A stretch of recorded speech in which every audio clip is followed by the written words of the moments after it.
Buenos días a todos los que nos estáis escuchando por estos medios tan novedosos que se han puesto últimamente muy de moda, desgraciadamente. Y bueno, simplemente vamos a empezar, yo creo, porque estamos ya prácticamente en hora y el objetivo es ser escrupuloso y terminar en la hora programada. Le voy a pasar la palabra a Alfonso, que es a través de la Confederación son desde lo que han impulsado la celebración de esta webinar por, la- por las inquietudes que todo esto está generando en todo el sector deportivo y nosotros como despacho colaborador con ellos, pues que intentamos ayudaros a todos en lo posible. Ahora retomaré yo la palabra para explicarle un poco el funcionamiento de la sección. Gracias, Pedro.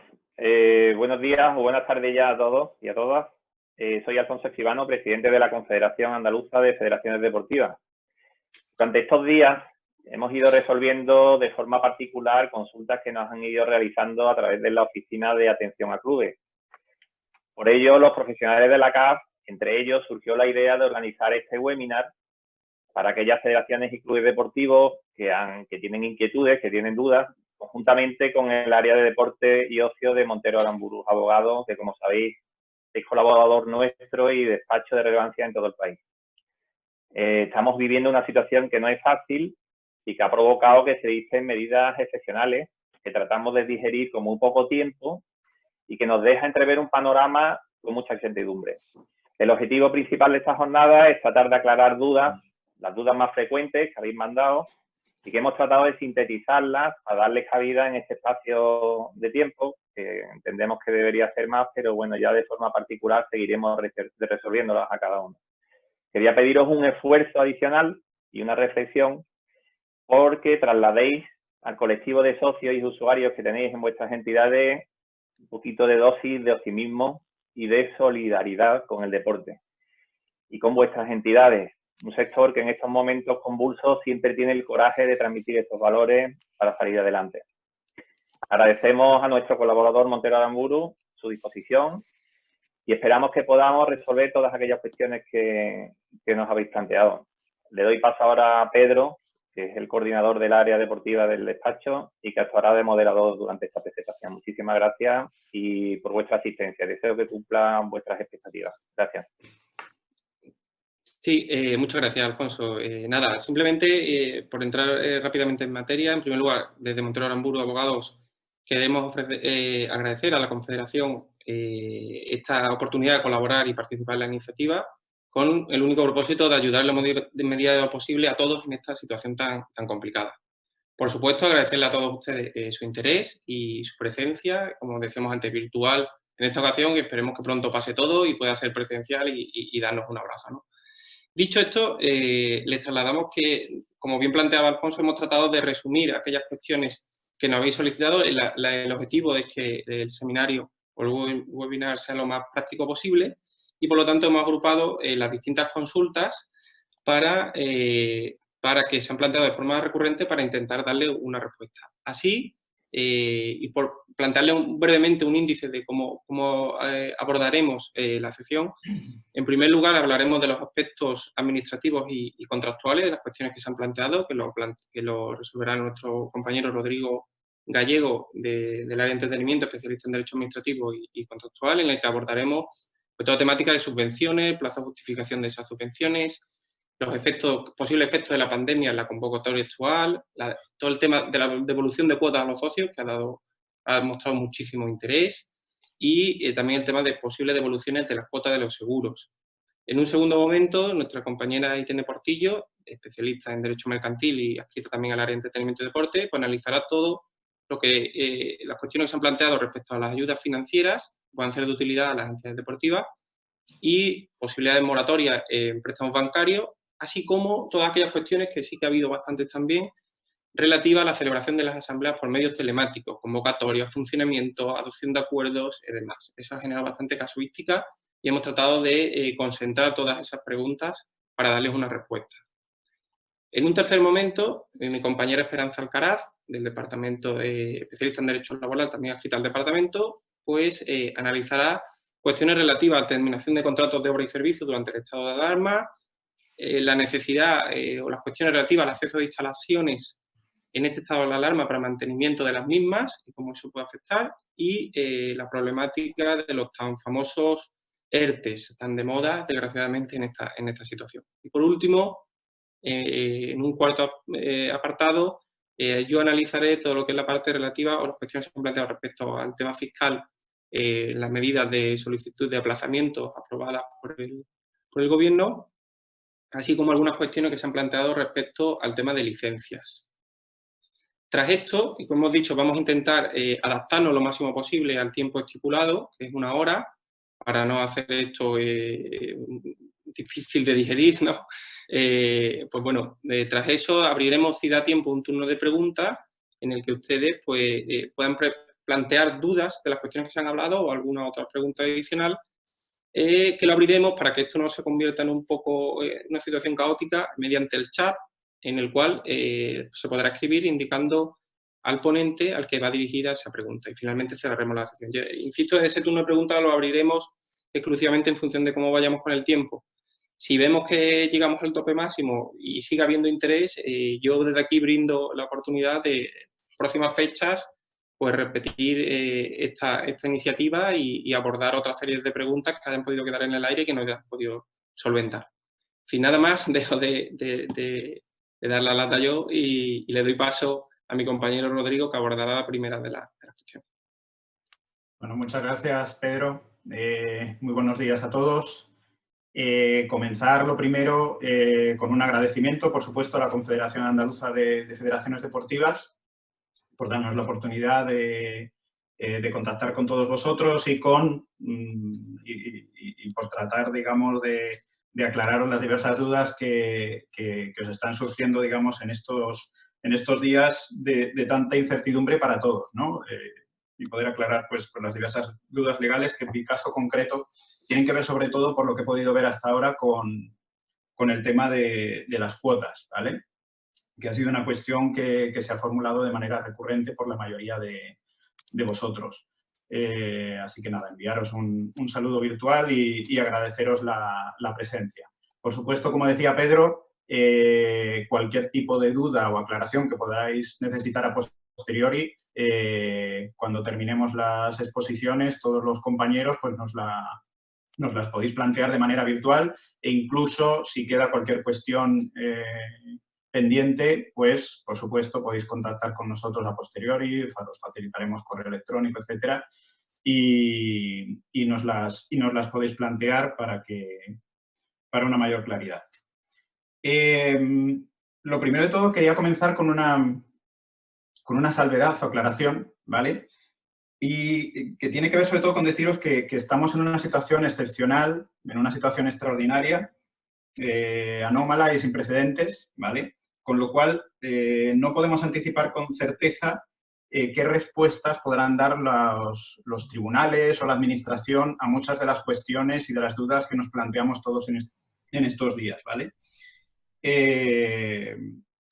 Sobre todo a nivel de, por ejemplo, de consumo, de cobro de cuotas, etcétera. Por ejemplo, también a nivel de subvenciones. ¿Qué es lo que recomendamos? Evidentemente, pues analizar las circunstancias de cada caso concreto, revisar bien toda la documentación y tomar medidas y decisiones, pues caso por caso, atendiendo a las circunstancias presentes. Pero siempre teniendo presente eso, que nos encontramos en una situación de incertidumbre, que se han aprobado diversos reales decretos por parte del Gobierno y no existen precedentes jurisprudenciales a la hora de aplicar los mismos, con lo cual, bueno, pues nos encontramos en esa cierta situación de incertidumbre y habrá que ir viendo cómo se va solventando la misma. ¿Vale? Comenzando por una de las primeras cuestiones que se han planteado, que era el tema del plazo de justificación de subvenciones, ¿vale? En este ámbito nos encontramos dentro de lo que sería derecho administrativo. Deciros que el cómputo de los plazos se reanudará, es decir, no es que se empiece a contar de nuevo, sino que se reanudará en el momento en que finalice la situación excepcional del estado de alarma o cualquiera de sus prórrogas, ¿vale?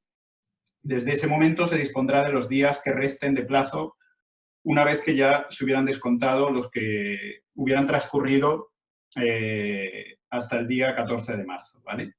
Esto en lo que tiene que ver con tema de cómputo de plazos, que como sabéis están los plazos administrativos suspendidos. En cualquier caso, recomendamos estar al caso concreto.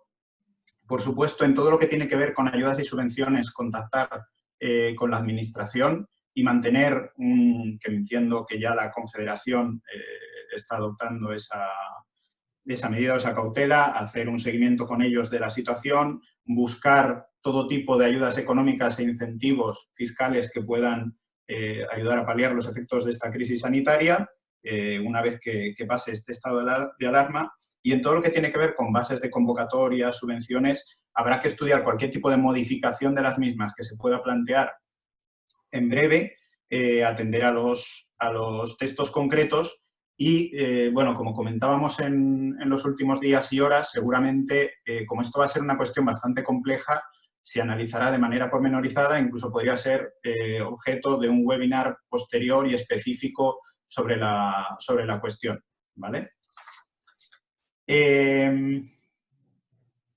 Como os decía antes, si luego hay alguna cuestión concreta que queréis plantear, profundizamos en la misma. Voy a centrarme ahora en una pregunta o cuestión que ha sido muy recurrente, ¿vale? Que ha sido todo el tema de las cuotas, ¿vale? En este caso hay que acudir principalmente al Real Decreto Ley al 11/20, ¿vale? Aprobado el 31 de marzo, en el que se aprobaban determinadas medidas que tenían que ver sobre todo con las relaciones contractuales y las relaciones con consumidores y usuarios. Pero vamos a diferenciar diversos supuestos porque aquí hablamos de asociaciones deportivas y esto hay que tenerlo en cuenta. Os contamos un poco el criterio que estamos siguiendo en el despacho al respecto. En primer lugar, tenemos el caso de los clubes deportivos, por ejemplo, que serían asociaciones deportivas sin ánimo de lucro, conforme a lo previsto en la Ley del Deporte. En ese caso concreto, se pueden seguir cobrando las cuotas de pertenencia a la asociación, ¿vale? Con independencia de que se haya decretado el estado de alarma, con independencia de lo que se ha previsto en el artículo 36 del Real Decreto Ley 11/20. Cuando decimos que se pueden seguir cobrando las cuotas de pertenencia, no nos referimos a los precios extra que se puedan estar cobrando por otros servicios contratados aparte por parte de los socios de las asociaciones, ¿vale? O de los miembros de las mismas. Si entráramos, por ejemplo, en un segundo supuesto, que serían, por ejemplo, sociedades de capital, por ejemplo, el caso de una sociedad anónima deportiva, en el que los socios son titulares de participaciones o de acciones, también se podrían seguir cobrando las cuotas, pero siempre que no hablemos de contraprestación de servicios en sentido estricto. Habrá que analizar caso por caso, ¿vale? Y, por último, luego tendríamos también el caso de las sociedades mercantiles, por ejemplo, que exploten con ánimo de lucro instalaciones deportivas o de ocio. Nosotros en ese caso sí que pensamos que se está prestando un servicio concreto a los clientes. En ese caso ya no estaríamos hablando ni de socios ni de accionistas, sino hablamos de terceros que están usando esas instalaciones y nosotros le estamos prestando un servicio en relación con las mismas. Ahí sí que entendemos que encaja dentro de lo que es el artículo 36 del Real Decreto Ley 11/20 y en ese caso, digamos que por un lado sí que convendría abstenerse de presentar al cobro nuevas mensualidades hasta que el servicio se pueda prestar con normalidad y habrá que estar pendiente a las solicitudes de los clientes respecto de la devolución de aquellas cantidades que hubieran podido satisfacer con antelación. En este caso también nos ha llegado, en relación con diversos clubes deportivos, el caso, por ejemplo, de bonos temporales que se compran con anticipación, etc. A ver, el artículo 36, aparte de una manera genérica hablar de un cierto derecho a la devolución, también habla de que se lleguen a acuerdos, digamos, con los socios, con los clientes, etc. Entonces, dentro de este ámbito, pues se podría verificar algún tipo de pacto en el sentido de, por ejemplo, seguir cobrando o poder retener el importe de esos bonos a cambio de ofrecer algún tipo de ventaja futura, cualquier tipo de solución, digamos, en virtud de la cual pues, haya una cierta equivalencia de las prestaciones entre las partes, ¿vale? Eso sí, todo esto que estaba comentando ahora mismo, hay que tener en cuenta también una cuestión, que es el ámbito de vigencia de este Real Decreto Ley, y de este artículo 36, ¿vale? Del mismo. Y es que la vigencia de estas medidas no se extienden solo durante el estado de alarma, sino que, como dice, creo que es la disposición final 12ª del mismo, se extienden incluso un mes después de la finalización del mismo y de cualquiera de sus prórrogas. Durante ese tiempo cabría aplicar ese artículo 36, en virtud del cual los socios, clientes, etcétera, tienen derecho a pedir devolución de aquellos conceptos, vuelvo a reiterar, que se puedan entender como prestaciones de servicios, no de cuotas de pertenencia a una asociación con la finalidad de obtener un fin común, etcétera, ¿vale? Luego, de todos modos, como decíamos, si alguien tiene algún tipo de pregunta concreta respecto de esta circunstancia, por supuesto que nos la plantee y tratamos de definir un poquito más. Había otra cuestión también que se nos había planteado y que está un poco íntimamente relacionada con la que acabo de tratar ahora mismo, que es el tema de las primas de seguro y la posibilidad, digamos, de solicitar la devolución de aquellas mensualidades relacionadas con las mismas que se pasaran al cobro durante este estado de alarma. Bueno, ahí habría que ver, a mí esta cuestión me parece un poco ya más complicada, ¿vale? Evidentemente se podría plantear algún tipo de reclamación amistosa en un primer momento a la entidad aseguradora correspondiente, pero lo primero, nosotros recomendamos, el primero, leer la póliza de seguro, porque es probable que en el contenido de la misma haya previsiones al respecto. Decir que a nivel de lo que es aseguramiento, no hay, eso ya hemos tenido muchos casos, no hay pólizas que cubran supuestos relacionados con cualquier tipo de pandemia o epidemia. Es más, en los últimos tiempos nos hemos encontrado con pólizas de seguro en las que las aseguradoras excluyen expresamente cualquier tipo de daño derivado de la propagación del COVID-19, ¿vale? Entonces, habría que estar al texto concreto de la póliza, estudiar la situación, porque claro, el pedir, digamos, que no contaran, digamos, esos meses, también haría perder todos los derechos inherentes a la póliza de seguro en cuestión. Y luego, por otro lado, también hay una cuestión que es bastante importante. Las pólizas de seguro generalmente suelen ser de carácter anual, con independencia de que se pueda pasar el cobro de manera mensual. Suelen ser de carácter anual, con lo cual el hecho de pedir la devolución de una serie de mensualidades seguramente no va a ser tan sencillo, pero como os digo, habrá que estar al texto de la póliza en concreto. Había también otra pregunta que era un poco también, la verdad es que era difícil de responder en el sentido de que es imposible saber qué es lo que va a ocurrir. Preguntabais por las medidas de reanudación de actividades formativas para niños. Habrá que estar a lo que decidan las autoridades y la administración en el momento oportuno. Ahora mismo es imposible adelantar qué es lo que va a ocurrir al respecto. Y luego, por último, sí que me gustaría matizar otra cuestión que también he visto y que se ha planteado, que era si era posible considerar el deporte como una actividad esencial. Alguien preguntaba aquí concretamente, digamos que se podía considerar lo mismo teniendo en cuenta que es una actividad troncal en el sistema educativo, forma parte del sistema de salud y es uno de los sectores económicos y sociales de importancia. En este sentido, deciros que, compartiendo evidentemente lo que aquí se reflejaba en esta cuestión, lo cierto es que legalmente hablando, y si acudimos al artículo 1.2a del Real Decreto Ley 1020 de 29 de marzo, y acudimos concretamente al anexo incluido en el mismo, ninguno de los 25 apartados contenidos en este anexo entiende el deporte como una actividad esencial. Eso legalmente y en este estado de alarma ha quedado reflejado de esa manera, con lo cual va a ser muy difícil sostener lo contrario, por no decir imposible.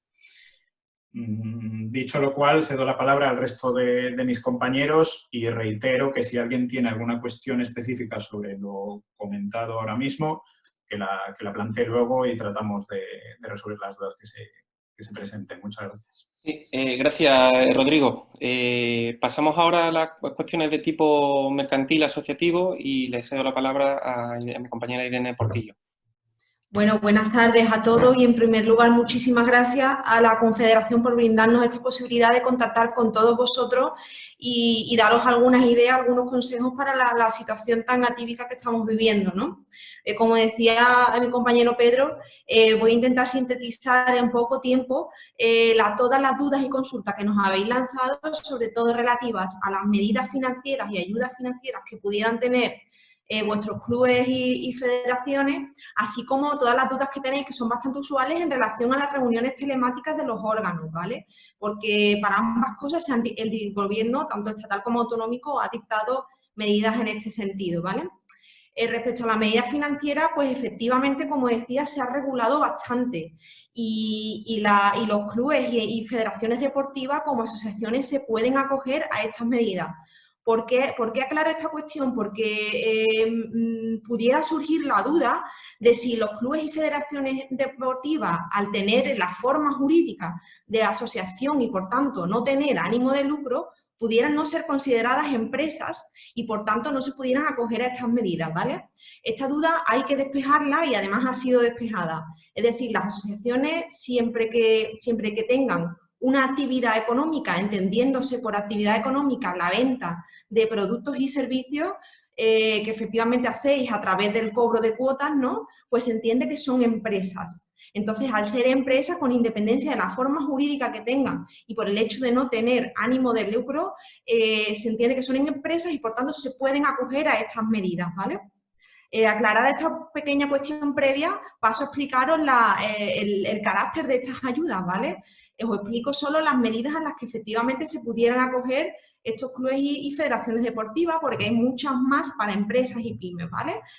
La idea es agruparlo en 5 grupos, ¿vale? En primer lugar estarían las líneas de financiación, que han sido específicamente aprobadas. En segundo lugar estarían las líneas de avales o garantías, ¿vale? En tercer lugar estarían las líneas de financiación que han sido específicamente ampliadas o creadas para digitalizar las empresas y facilitar el teletrabajo o el trabajo a distancia, ¿vale? En cuarto lugar estaría una medida que no es del todo financiera, pero entendemos que sí ayuda mucho a la situación financiera de las compañías, como es la posibilidad de suspender los contratos y las facturas de suministro de electricidad y de gas natural, ¿vale? Y en quinto lugar estarían las medidas relativas al aplazamiento de préstamos financieros que hubieran sido específicamente concedidos por comunidades autónomas y entidades locales, que pudierais tener el supuesto de que una comunidad o una entidad local os hubiera concedido un préstamo financiero de este tipo, ¿vale? Habría que prestar especial importancia a las 2 primeras líneas, ¿no? Como son las líneas de financiación y las líneas de avales, son completamente distintas. En el primer caso se concede una financiación y en el segundo caso, en las líneas de avales, lo que hace el Estado o el gobierno autonómico es avalar esa línea de financiación. Bien, pues lo que el gobierno ha aprobado es una ampliación de las líneas ICO ya existentes. Las líneas ICO son estas concedidas a empresas y a empresas y autónomos también, ¿vale? Que gestiona el ICO, pero que concede las entidades financieras. Entonces, en el supuesto de que queramos acogernos y solicitar una línea ICO, directamente hay que acudir a la entidad financiera, ¿vale? Con independencia de que lo gestione el ICO. Además, también las líneas de garantías igualmente hay que solicitarlas a las entidades financieras, ¿vale? Con independencia de que las gestione el ICO. Dentro de las líneas de garantía, preciso que se han aprobado tanto un aval estatal como un aval autonómico, como un aval de la CERSA, la Compañía Española de Refinanciamiento, que lo que hace es prestar una cobertura aseguradora a las pymes, ¿vale? Luego también se ha aprobado por parte del Gobierno de Andalucía un aval que concede la entidad financiera garantía. Son todos avales estatales, el Estado avala esa financiación que se ha concedido. ¿Vale? No me da tiempo de ahondar demasiado en las características de esta medida, ¿vale? Sí deciros que nuestro despacho ha formulado una guía en la que se ahonda bastante en estas cuestiones y que contiene bastante detalle de estas medidas, ¿vale? Por si quisierais obtener algún otro dato sobre esto. Precisar, y algo que es importante, y he dicho, que estas líneas de financiación y líneas de avales las conceden las entidades financieras, entonces hay que dirigirse a ellas para solicitarlas.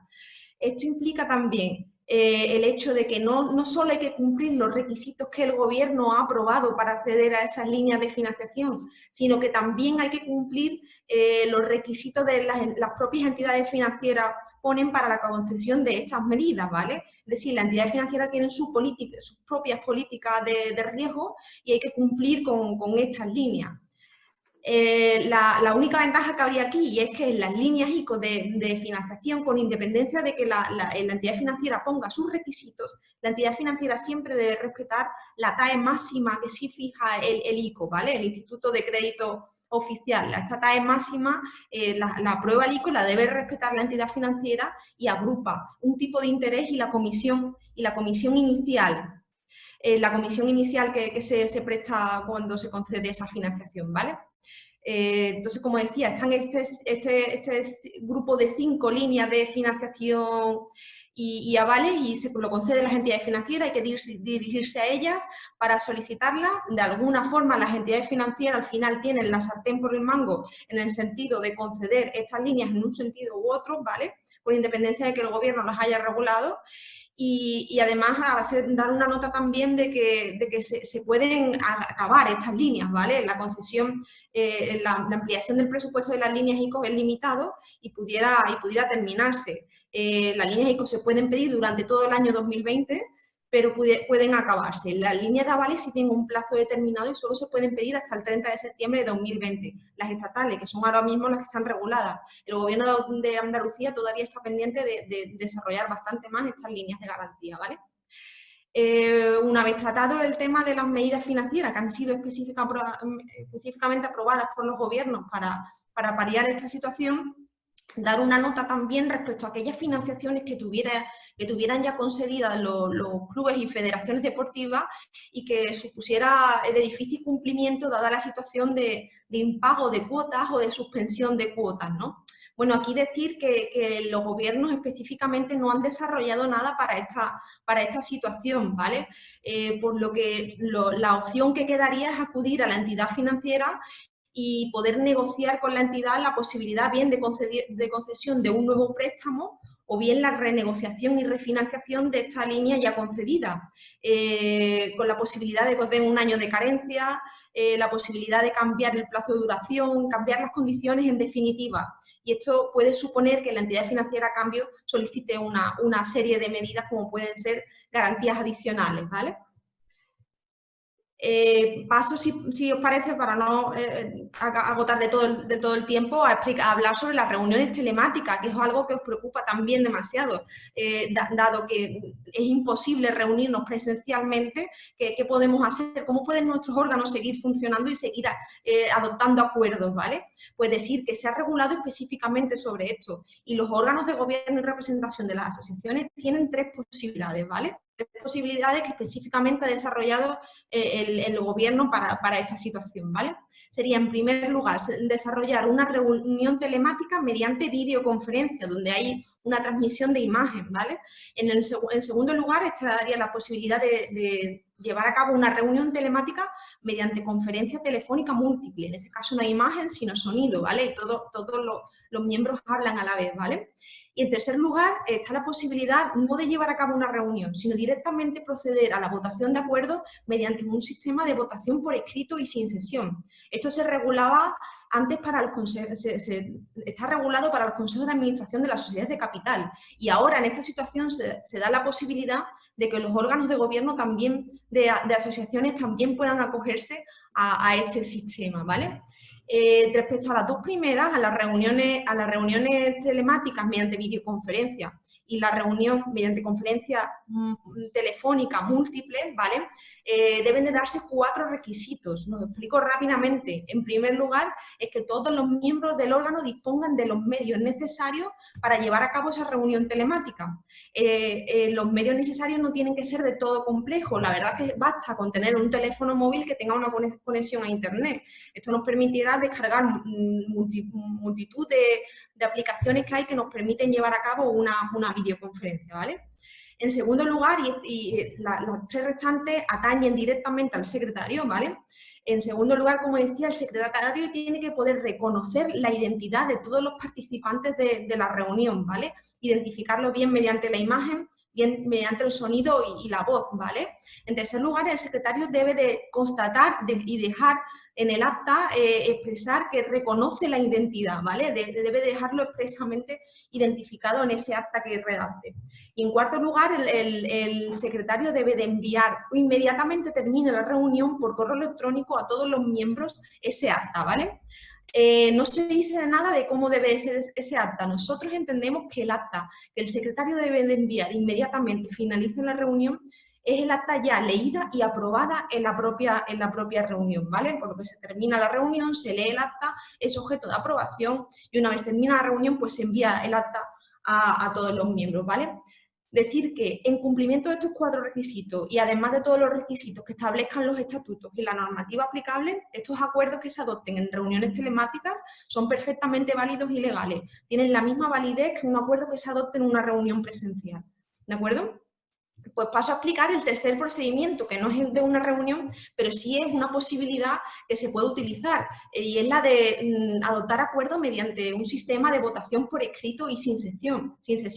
Decir que este procedimiento pudiera suplir la cuestión que tenéis algunos regulados en vuestros estatutos, y es el sistema de la votación secreta, ¿no? En una reunión telemática no se puede llevar a cabo una votación secreta porque todos nos estamos viendo y escuchando. En cambio, este sistema sí permite de alguna forma suplir esta carencia, ¿vale?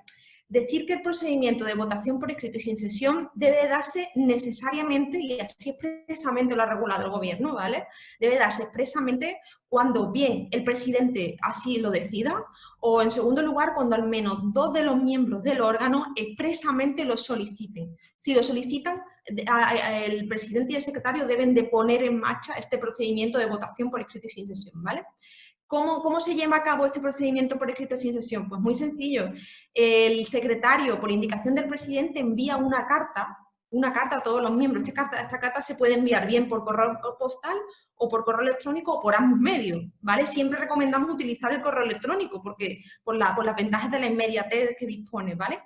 En esa carta pedirá al miembro del órgano al que le está llegando esa carta 2 cuestiones. En primer lugar, le explicará cómo consiste en qué consiste este procedimiento, y le pedirá su conformidad para llevar a cabo este procedimiento en concreto, y además le pedirá el sentido del voto concreto. Es decir, normalmente nosotros lo hacemos mediante unas cartas con unas casillas en las que se pueden marcar, ¿vale? Entonces el miembro simplemente tendrá que marcar la casilla, firmar la carta y devolverla firmada. Esa carta es muy importante que contenga el acuerdo expresamente redactado, ¿vale? Con bastante nitidez y con mucho detalle, de forma que el miembro lo único que tenga que hacer es marcar la casilla, bien de a favor, en contra o de abstención. Y también la casilla de estoy a favor de este procedimiento o no estoy a favor.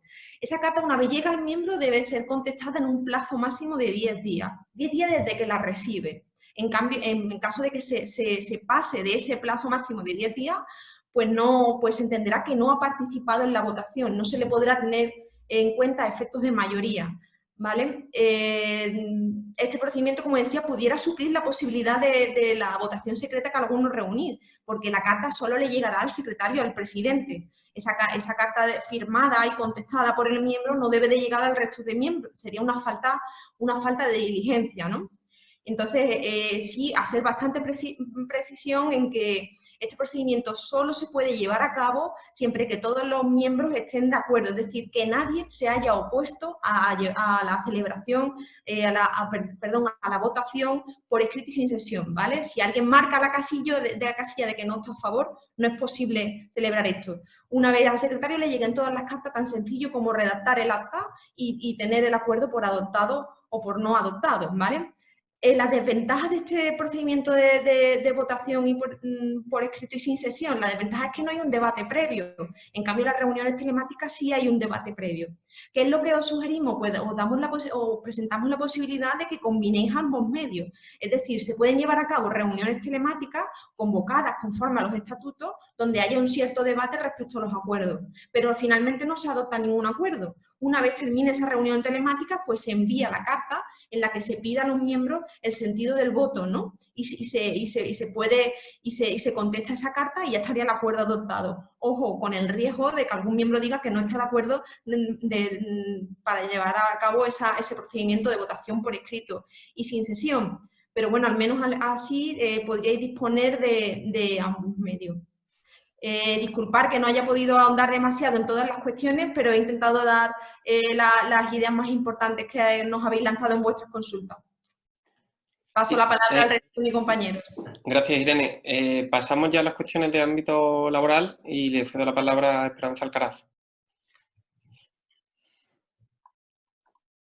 Hola, buenos días a todos, buenas tardes ya mejor. En primer lugar, agradecer a la Confederación su invitación y a todos los asistentes por haber participado en esta convocatoria que hemos realizado. Bueno, una de las cuestiones que nos habéis planteado, la primera de ellas, ha sido relativa a la posibilidad de extinción de los contratos por obra o servicio determinado. Pues bien, en principio el artículo 5 del Real Decreto Ley 8/2020 establece que la suspensión de los contratos temporales por causas de fuerza mayor o bien por causa económica, técnica, organizativa o de producción derivadas del COVID-19 supondrá la interrupción de su cómputo y su duración máxima. Lo que equivaldría a decir que si uno de estos contratos temporales se ve interrumpido por alguna de estas causas, se interrumpirá también su duración máxima y cuando llegue la fecha prevista de terminación se deberá prorrogar tantos días como haya estado suspendido. La Dirección General de Trabajo ha dictado recientemente una instrucción en la que establece un criterio y dice que al margen de lo que se indica en este precepto, habrá que estar siempre al régimen legal previsto para cada modalidad de contrato temporal. Y respecto al contrato de obra o servicio, lo que establece este criterio es que su extinción deberá producirse únicamente cuando se extinga la obra o servicio objeto del contrato y no cuando esta obra se suspenda. Por lo tanto, si como consecuencia de la crisis del COVID-19 la obra o servicio determinado que es objeto del contrato queda interrumpida pero no extinguida, el contrato se deberá suspender y solo se podrá resolver una vez que definitivamente la obra o servicio determinado llegue a su fin. Otra de las cuestiones que nos habéis planteado también, en segundo lugar, ha sido cuestiones relativas a la posibilidad de seguir realizando trabajos de mantenimiento en las instalaciones deportivas. Pues bien, la cancelación de las distintas actividades y cierre de instalaciones que se han estado produciendo desde las últimas semanas tiene como finalidad evitar el contacto entre personas que favorezca la propagación del virus, ¿no?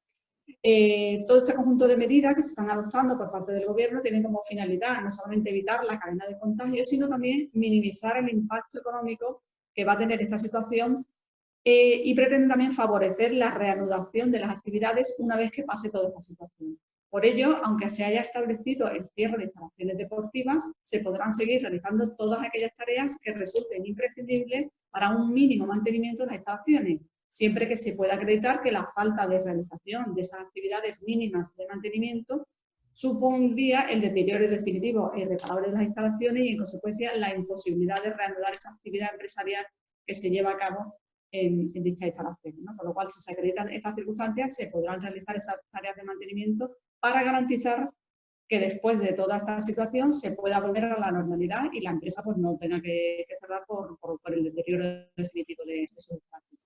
Sí, Esperanza, disculpa, solamente una cuestión, porque lo han planteado en el chat. Si se trata de actuaciones relativas al mantenimiento del club que afecten, por ejemplo, a cuestiones administrativas, obligaciones administrativas, el pasar recibos, cuestiones de este tipo, que a lo mejor se pueden hacer por medios ya telemáticos, es decir, si en esos casos el hecho de decir, oye, no dispongo de estos medios, no tengo posibilidad y me desplazo a la oficina o al sitio, al domicilio social donde está el club, ¿valdría como una causa de justificación? Hombre, si se acredita la imposibilidad de realizar esas actividades de forma telemática y se acredita también que la no realización de esas actividades puede suponer una pérdida definitiva de la actividad, pues entiendo que sí, que se podría autorizar ese tipo de trabajo, ¿no? Pero ya os digo, condicionado siempre a que se acredite la extrema necesidad y la imposibilidad de realizarla en un momento posterior o de una manera que no sea de forma presencial. Después, el tercer bloque de preguntas que nos habéis enviado se centran en materia de expediente de regulación de empleo. Nos habéis consultado sobre todo la posibilidad de llevar a cabo un expediente de regulación de empleo por causas objetivas si tras un ERTE por fuerza mayor la empresa se encuentra en una situación económica precaria y necesita también suspender o reducir la jornada de los trabajadores porque prevea que la situación deficitaria se va a mantener pues, más allá del verano, que es el caso que nos planteamos, ¿no? Pues sí, la respuesta es afirmativa. Si tras el levantamiento del estado de alarma la empresa que se haya acogido a un ERTE por fuerza mayor se encuentra en una situación económica adversa, podrá acogerse a otro ERTE distinto, esta vez será por causas económicas, y suspender nuevamente los contratos de trabajo o bien reducir jornada de empleado. En este sentido, para que se aprecie la existencia de una causa económica justificativa de otro ERTE, la empresa tendría que acreditar que tiene pérdidas actuales, que tiene pérdidas previstas o que va a tener pérdidas previstas, o bien una disminución persistente en el nivel de ingreso. ¿Qué se entiende por una disminución persistente en el nivel de ingreso? Pues en este supuesto, para la suspensión de contrato de trabajo, se entenderá que existe esa disminución persistente si durante 2 trimestres consecutivos los ingresos de cada trimestre son inferiores a los registrados en el mismo trimestre del año anterior. Por lo tanto, si se dan estas circunstancias, la empresa se podría acoger a un ERTE por causas económicas y suspender los contratos de trabajo por el tiempo que considere necesario y que se estime que va a durar esa situación económica desfavorable.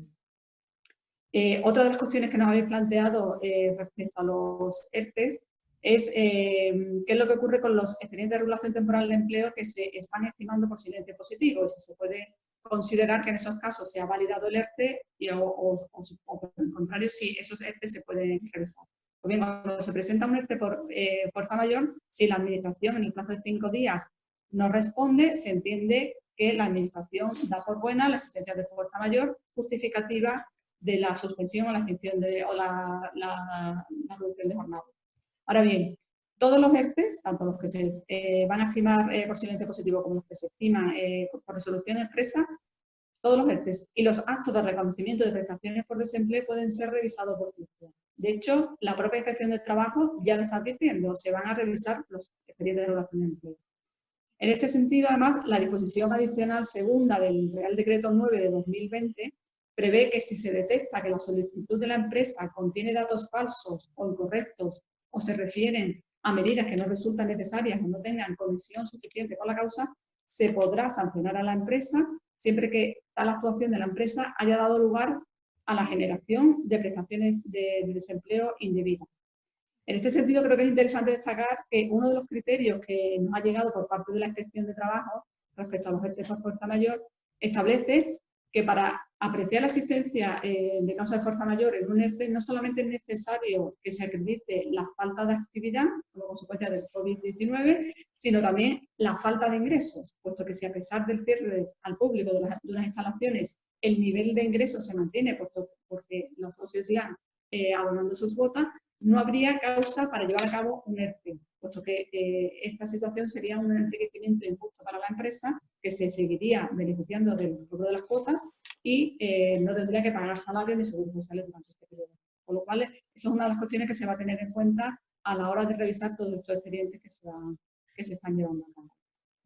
Y por último, una de las cuestiones que nos habéis planteado también es verse sobre la forma de cómputo de los trabajadores para determinar la aplicación de bonificaciones en las cuotas de seguridad social.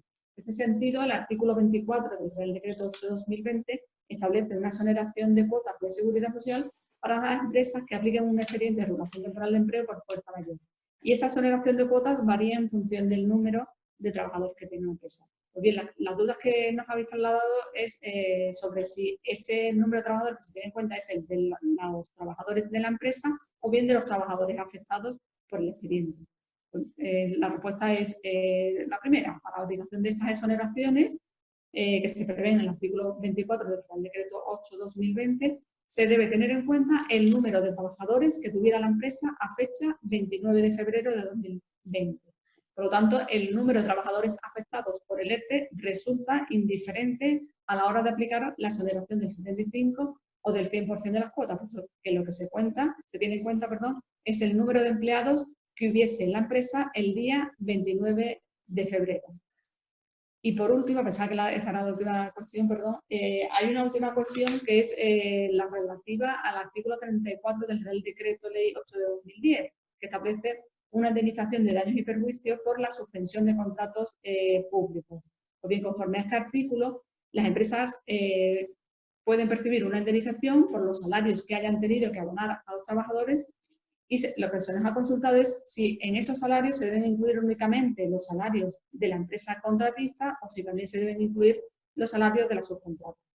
En este sentido, hay que estar al tenor literal del artículo 34, que se refiere a los gastos salariales que efectivamente hubiera abonado el contratista al personal que figuraba adscrito con fecha 14 de marzo a la ejecución ordinaria del contrato. Por lo tanto, se deben incluir en esa indemnización únicamente los salarios que el contratista haya abonado a su personal y no el salario de los trabajadores de empresa subcontratada, puesto que estos salarios no los abona el contratista, sino que los abona la empresa empleadora de estos trabajadores. Este artículo 34 ha sido modificado recientemente por el Real Decreto Ley 11 de 2020 y se le ha añadido un párrafo octavo que establece que entre los gastos salariales se deben incluir también las cuotas de seguridad social correspondientes a estos salarios. Y la última cuestión ya que nos planteabais era cómo se acreditaba fehacientemente este gasto. Pues bien, este gasto se acreditará aportando las nóminas de los trabajadores, el justificante de haber abonado por transferencia o por cualquier otro medio de pago esos salarios y por último también con el justificante de haber abonado los seguros sociales, porque los seguros sociales también son objeto de reintegro en esta indemnización. Y por mi parte, nada más. No hay más preguntas de laboral, salvo las que queráis hacer en el turno final de preguntas, si tenemos tiempo para ello. Muy bien, muchas gracias, Esperanza. Voy a ir yo muy rápido para que dé tiempo a contestar por lo menos algunas de las cuestiones que se están planteando en el chat en ese turno de preguntas. Bien, yo básicamente voy a enfocar la cuestión o mi intervención en dos aspectos. Uno, por un lado, es el tema que se ha planteado acerca de la posibilidad, en su caso, de solicitar por parte de los clubes o deportistas a las federaciones la devolución del importe de las licencias, de las cuotas de licencias federativas, por el hecho de que, bueno, durante este tiempo pues, no se estén celebrando determinadas competiciones. Bueno, aquí como sabéis todos, y mucho mejor que yo, la licencia al final es el vehículo o el medio porque se crea ese vínculo de sujeción especial que todo club deportista tiene con la federación y que permite, eso es algo que si no se tiene, pues participar en competiciones deportivas de carácter oficial desde que se obtiene. Es decir, tiene un procedimiento arreglado, al final tiene un componente ciertamente administrativo y al final, como todos sabemos, es el medio a través del cual pues, entramos a formar parte de este mundo federativo, de vuestro mundo, ¿no? Y nacen esos derechos y obligaciones por formar parte del mismo. En atención a todo esto y un poco uniéndolo con lo que planteaba antes mi compañero Rodrigo respecto a la cuota de los socios y demás, nosotros a nuestro entender entendemos que la situación actual nos generaría una obligación por parte de las federaciones de devolución de los importes abonados por estas licencias, que como sabemos tienen ese carácter anual y porque bueno, forman parte de esa integración dentro de ese mundo, ¿no? Ahora bien, esto no quita, sin perjuicio de ello, de que se puedan adoptar por parte de las federaciones determinadas medidas, bien para mantener para la competición siguiente, la temporada siguiente, el número de federados, que no caiga el número de licencias, o bien por una cuestión de un espíritu solidario, como también se está dando así, siempre que las finanzas de cada federación lo puedan permitir, pues acordarse reducciones o incluso exenciones en las licencias de temporada o de las próximas temporadas. Creo haber leído en prensa, no sé si ayer o antes de ayer, que Rubiales había salido diciendo que iba a dar una exención para las licencias del tipo P para las temporadas 2001, 2002 y demás. Entonces, bueno, al final es una cuestión, lo que quiero decir que se ha puesto encima de la mesa y no entendemos que no cabría solicitar esa devolución. Otra cosa es lo que se quiera plantear después en un tribunal, ¿no? O en que quiera plantear cualquier cosa. Pasado el tema de licencias, entramos en el aspecto fiscal y una de las preguntas que también nos habéis hecho o varias cuestiones que se han planteado es acerca de, uno, la suspensión de los plazos para la presentación de declaraciones tributarias en el presente trimestre, como sabemos finalmente de abril, y dos, la posibilidad si existe algún tipo de posibilidad de aplazar los pagos sin recargos de este tipo de deuda. Aquí, en primero, respecto a la primera pregunta, y a pesar de que ha sido algo muy demandado por todo el sector y por gran parte de los empresarios y por la Asociación Española de Asesores Fiscales y demás, y al contrario de lo que está pasando en todo nuestro entorno, no ha habido ninguna moratoria ni suspensión de los plazos de presentación de declaraciones tributarias estatales. Por lo tanto, todo el mundo tiene que cumplir con sus declaraciones y presentar el IVA, las retenciones, el pago fraccionado que corresponda, etcétera, antes del 20 de abril. De hecho, lo que sí ha hecho la agencia tributaria es habilitar un sistema para aquellas personas, generalmente personas físicas, autónomos que tengan estas obligaciones, que no tengan certificado digital, incluso la posibilidad de presentar por medios telemáticos sin el certificado digital estas declaraciones. Por lo tanto, a nivel estatal, y hablo a nivel estatal, otra cosa son los que hayan hecho las distintas comunidades autónomas con respecto a los tributos que tienen cedidos, o incluso algunas corporaciones locales, ayuntamientos, pero a nivel estatal los grandes impuestos sigue el plazo de declaración el mismo que estaba establecido. No ha habido ninguna modificación respecto a eso.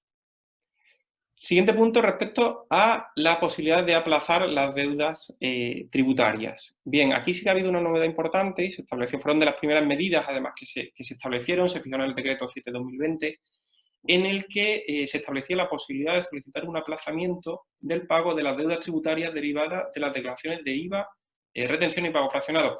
La novedad aquí es que dice, bueno, oye, el aplazamiento siempre se puede solicitar. Sí, pero ¿dónde está la particularidad aquí? Es que este tipo de deudas tributarias, las derivadas de impuestos que han sido retenidos, de IVA y demás, no son aplazables. La Ley General Tributaria no permite el aplazamiento de este tipo de deudas. Sin embargo, dado el estado de alarma que tenemos, una de las medidas que se implementó para mejorar la liquidez de las empresas fue permitir este aplazamiento. ¿Qué peculiaridades tiene este aplazamiento? ¿Quién lo puede pedir? Pues bueno, podrán pedirlo aquellas entidades que tengan una cifra de negocio inferior a los 6 millones de euros. Entiendo que la gran mayoría de los que estáis aquí presentes ahora mismo. Y la peculiaridad es que no puede exceder la deuda de 30.000 euros para que sea un aplazamiento sin garantía, con dispensa de garantía. Si excede de 30.000 euros, pues cabe la posibilidad de pagar una parte y solicitar el aplazamiento de la parte restante hasta ese límite de 30.000 euros. Esta medida consiste en un aplazamiento de un periodo de 6 meses, ¿vale? Con lo cual no se pagaría hasta octubre, dentro de los cuales los primeros 3 meses son sin interés de ningún tipo, no se genera el interés de demora, que suele generarse generalmente en los aplazamientos, fraccionamientos solicitados a la Administración Tributaria, y en los 3 meses siguientes sí se demora ese interés. El pago se puede hacer en cualquier momento dentro de ese plazo de 6 meses, es decir, si tenemos liquidez y decimos, oye, voy a pedir el aplazamiento, van a pasar los 3 meses, yo no voy a generar intereses, pero como no quiero pagar intereses, cuando llegue el mes de agosto, o el mes que corresponda, pues pago y punto. O sea que se puede hacer en cualquiera de los momentos. Y simplemente otra peculiaridad es que es importante, si lo vais a tramitar, que en la página web de la agencia tributaria se ha establecido un formulario de cómo cumplimentar el modelo, porque tiene unas características específicas que hay que rellenar respecto a la configuración de la solicitud, para que no la inadmitan, ¿vale? Entonces es importante que si alguno de vosotros vais a adoptar esta medida y vais a solicitar un aplazamiento de alguna de estas deudas tributarias que deriven de estos impuestos que vais a presentar ahora, o bien, por supuesto, nos consultéis si nos queréis consultar, encantados, pero si no, que acudáis a la página web de la agencia tributaria, donde hay una nota informativa específica para explicando cómo cumplimentar el modelo para no incurrir en causa de inadmisión, que sí que podría dar lugar a la imposición de recargos por no acogerse a esta medida y no haber pagado en plazo. Dicho esto, y por último, una pregunta muy difícil, la verdad, muy, muy difícil, que alguno de vosotros habéis hecho y que, bueno, que es como ¿qué situación futura en el sector, ¿no? ¿Cuál es nuestro punto de vista? Dificilísimo, ¿no? Porque ya no solo en este sector del deporte, sino en cualquier otro sector. Nosotros mismos en el de la abogacía lo tenemos muy, muy complicado todo, ¿no? Pero bueno, yo creo que todo va a depender, como todo, de cómo evolucione la pandemia y de cuánto tiempo tarde fundamentalmente de encontrarse una vacuna para acabar con toda esta pesadilla. La realidad es que mientras ello suceda, el deporte a nivel competicional, pues será complicado, porque evidentemente un deporte requiere siempre la interacción entre personas y eso va a implicar riesgos de contagio, y me temo que las autoridades, en la medida que vayan levantando o progresivamente levantando el estado de alarma actual, irán controlando ese tipo de cuestiones. Me temo que este sector, al igual que pasa en otros sectores, como en el sector de la cultura, de la música, del cine, pues posiblemente sea de los primeros en haber entrado en la crisis y me temo, desgraciadamente, y ojalá me equivoque, que será de los últimos en salir, porque tiene una importancia muy importante todas las personas que van a ver las competiciones, los que después participan y demás. A ese respecto, Pedro, si me dejas interrumpir. Por supuesto, claro que sí. Un segundo, quería lanzar un mensaje que lo dije al principio de la webinar y que creo que debemos tener presente. Casi todos los que nos encontramos aquí representamos a un colectivo, en mayor o menor medida, en clubes, en federaciones, entidades deportivas. El sector nuestro, como sabéis, por un lado, presupuestariamente, en las arcas públicas siempre ha estado maltratado, aunque se llenen la boca siempre de que el deporte es transversal y que está muy bien posicionado, pero siempre en los presupuestos pues no se traduce, obviamente, ¿no? Buscamos mejora de financiación. Hace 3 horas pues, he tenido una reunión con 9 autonomías más y hemos estado pues viendo la situación en cada autonomía, la previsión de incertidumbre que tenemos para planificación de competiciones, para la vuelta progresiva, que esto será progresiva, pero y sabemos que positivamente que es verdad que hasta que no se descubra una vacuna contra este virus, probablemente entremos en esa fase de incertidumbre y de progresión, ¿no? Y de incorporación a las actividades que teníamos antes. Es cierto que la gente no le da prioridad, pero yo creo que el mensaje que debemos lanzar es al revés. El deporte, sabéis que ayuda a estos momentos de crisis, sobre todo a transmitir esos valores, ¿no? Que es perseverancia, honestidad, y volver a reactivar toda la economía que está paralizada actualmente. La incertidumbre es tal que pedirle a alguno de los compañeros del despacho, pedirle a alguno de los profesionales de la Confederación que adivinemos el futuro del sector va a ser prácticamente imposible. Pero yo creo que el día a día es lo que nos va a mantener, y además somos un sector muy fuerte, muy fuerte. Nada más. Sí, no, Alfonso, completamente de acuerdo. Yo después de este un poco tinte pesimista que estaba diciendo, iba a entrar ahora en la parte positiva. Creo que evidentemente, como tú bien dices, el deporte es clave para todo, para superar esto y a la vista está de que muchos de nosotros no dejamos de hacerlo incluso estando confinados en casa. Y sobre todo lo que yo quería transmitir ahora es un mensaje de unidad, porque creo que es el momento en el que por parte de todo el sector, tanto el deporte de élite, el deporte base, el deporte de competición, de todo, haya de verdad una unión frente a las administraciones públicas para que de verdad se ponga en valor lo que implica el deporte en sí, lo que implica para la salud, lo que implica para las personas, lo que implica, y esa obligación de fomento que hay recogida en la Constitución, y que se implementen medidas de estímulos para cuando todo esto se levante, porque va a ser de los sectores que la van a necesitar. Y esa medida de estímulos no pasa solo por la convocatoria de una serie de ayudas, de subvenciones, sino también por el establecimiento de incentivos fiscales, la famosa ley del mecenazgo que queda ahí siempre y no la desarrolla, el reconocimiento incluso de la utilidad pública de la práctica mayoría de los clubes, ya no solo de las federaciones que están ahora mismo reconocidas por ley. Deducción en el IRPF. La posibilidad de inversores privados que entren a capitalizar en clubes y en entidades con el apoyo y con deducciones fiscales para esas entidades, para esos inversores privados que apuesten por las entidades deportivas. Es decir, un catálogo de medidas que habrá que implementar y habrá que poner sobre marcha, incluso exigir esas medidas también o ponerlas de manifiesto para las grandes instituciones deportivas, el COI, las federaciones internacionales que apoyen de forma ramificada a todo el mundo y sobre todo para que eso llegue al deporte base, a vosotros, a los clubes pequeños, que sois al final el sustento de todo lo que es el deporte en términos de competición, ¿no? Porque al final de aquí sale todo, ¿no? Y eso es una cuestión que debe todo el mundo tener presente. Vale, entonces, si yo por mi parte, yo he concluido, estamos en hora, justo, yo la verdad es que para eso me gusta acotar los tiempos y me gusta ser pulcro con lo de esto. Estoy viendo que en el chat hay distintas preguntas. Creo, desde mi punto de vista, no sé, Alfonso, tú cómo lo ves, pero creo que es preferible esas preguntas que si queréis nos las trasladéis bien a la Confederación, bien a cualquiera de nosotros. Incluso si vemos que hay un nivel importante de preguntas que podamos repetir esto mismo que estamos haciendo ahora, pues la semana que viene para darle salida a todo eso, más que entrar ahora con unas preguntas. Me parece correcto. Yo creo que podemos personalizar las consultas que han hecho específicas y si acaso, si despierta, de todas maneras se han levantado otro tipo de consultas y se ha despertado otro interés por otras materias, que yo creo que va a haber contenido para otra webinar. Anunciaremos con un poquito más de antelación, no sabemos tampoco cuándo se prevé tampoco el levantamiento del confinamiento y os daremos traslado de ella.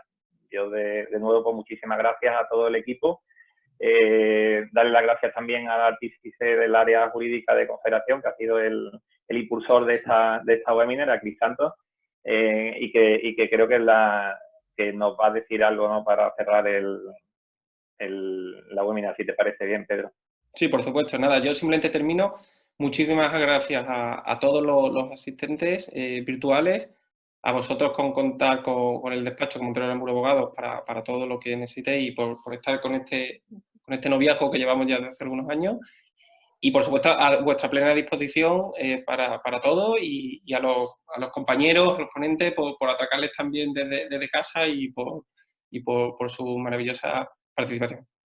Yo simplemente, si me permitís, sí que me gustaría, porque he visto que ha habido varias preguntas en el chat que hacían referencia al tema de cuotas, y sí que me gustaría, si nos facilitáis luego vosotros algún tipo de canal para poder responder las mismas, pues encantados, porque yo creo que hay dudas con algunas cuestiones, algunas son difíciles de solventar, porque lo cierto es que el famoso artículo 36 al que me he referido anteriormente, pues adolece de una falta de concreción bastante grande y la técnica legislativa con la que se ha hecho pues no es muy buena, la verdad, va a dar lugar a un montón de problemáticas seguramente que va a llegar incluso a tribunales, porque va a haber dudas con la aplicación del mismo y con el concepto de consumidor y usuario, que va a dar lugar a un montón de problemas, y sí que nos gustaría en la medida de lo posible, a mí por lo menos personalmente, poder aclarar algunas de las dudas que se han planteado por el chat,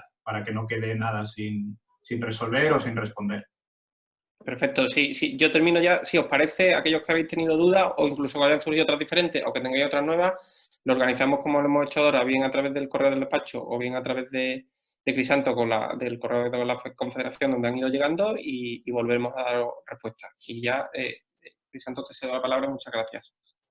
Me parece perfecto. Bueno, yo en primer lugar agradeceros a todos los asistentes que estamos confinados en nuestras casas, o al menos así espero que estemos, que sigamos confinados, porque es la única forma de que podamos salir de esta situación lo más rápido posible y con las peores consecuencias que pudieran afectarnos a cada una de nuestras entidades deportivas.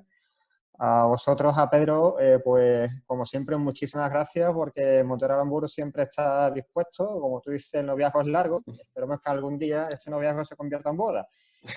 Y no sea como la de nuestros amigos, que siempre hay amigos que hemos tenido que se han llevado 20 años de novio y cuando se han casado nos ha parecido hasta algo extraño, ¿no?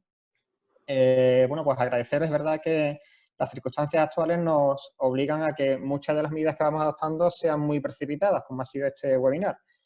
Muy precipitado, pero entendemos que es muy necesario por cuanto que las medidas que se están implantando a través del Gobierno de España y algunas autonómicas nos obligan a ponernos al día de forma inminente y constante. Medidas que se han adoptado hace pocos días, seguramente el lunes se modifiquen y vengan medidas distintas, no lo sabemos.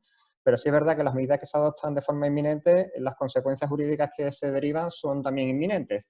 Y a lo mejor la semana que viene estas consecuencias jurídicas cambian y hemos perdido una ocasión para haber adoptado algunas medidas en nuestras entidades deportivas. Por eso os agradezco muchísimo a ti, Pedro, particularmente, y a todo vuestro panel de profesionales y expertos en estas materias que nos habéis echado una mano en estos temas. Al resto de los asistentes, pues aprovecho esta ocasión para invitaros a participar en el resto de actividades que el equipo de profesionales y colaboradores que tiene la Confederación pues venimos organizando, destinadas a federaciones y a clubes, de alguna forma especial a los clubes que están adscritos a la Oficina de Atención a Clubes de la Confederación, y cuyas actividades vamos informando de forma constante a través de nuestros canales de comunicación, tanto en la página web como los perfiles en redes sociales de Facebook y Twitter, que os animo a que sigáis de forma ferviente. Bueno, por último, como no puede ser de otra forma, os deseo en nombre de Confederación y aprovecho también en nombre de Montero Aramburu que tengamos salud para todos vosotros, vuestros familiares y todos los miembros de vuestras entidades deportivas, que podamos volver a vernos y abrazarnos como siempre hemos hecho. Y bueno, dicho ya todo esto, por mi parte, yo dejo ya clausurado el webinar. Si querías alguno más añadir algo. Nada más.